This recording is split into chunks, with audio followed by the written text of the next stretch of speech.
अध्यक्ष महोदय, सन्माननीय मंत्री महोदयांना माझी विनंती आहे की कोकणामध्ये आज आंब्याच्या मोहराला फवारणी करण्यासाठी केरोसिन आणि हे डिझेलचा वापर होतो। जर मच्छीमारांना बोटीसाठी डिझेल मिळत असेल तर पाण्यातली शेती, आता सन्माननीय मंत्री मत्स्य विकास मंत्री इकडे नाहीये, त्यांनी आता घोषणा केली की मच्छीमारांना सुद्धा शेतकऱ्याचा दर्जा देणार आहेत। तर मग आमच्या शेतकऱ्यांना मोहर फवारणीसाठी डिझेल आणि पेट्रोल लागते, तर तुम्ही हा सकारात्मक विचार करणार की नाही? अध्यक्ष महोदय, कोकणावर नेहमीच अन्याय होतो।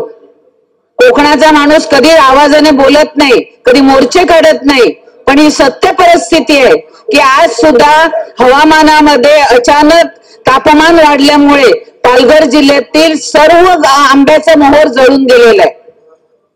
तर हा पद्धतीने शेतकऱ्याला आपण जे डिझेल परताव्याप्रमाणे त्यांना सुद्धा तुम्ही प्रधानमंत्री जी योजना आहे आपली प्रधानमंत्री किसान सन्मान योजना, ह्याच्या अंतर्गत डिझेल आणि केरोसिनचे परतावे देणार का? अध्यक्ष महोदय, फवारणी ही काही कोकणमध्येच नाही तर संपूर्ण राज्यामध्ये जी काही वेगवेगळी पिके फळं असतात त्या ठिकाणी केली जाते आणि म्हणूनच शेतकऱ्यांना एक आधार मिळाला पाहिजे। या दृष्टिकोनातून पीएम किसान आदरणीय पंतप्रधान नरेंद्र मोदी साहेबांच्या मार्गदर्शनाखाली संपूर्ण देशामध्ये 4 महिन्याला त्या ठिकाणी एक इन्स्टॉलमेंट अशा पद्धतीने 3 इन्स्टॉलमेंट वर्षभरात त्या ठिकाणी दिले जातात 6,000 रुपये। आणि त्याच धर्तीवर नमो शेतकरी महासन्मान निधी योजना ही आपल्या राज्याने पण सुरू केलेली आहे।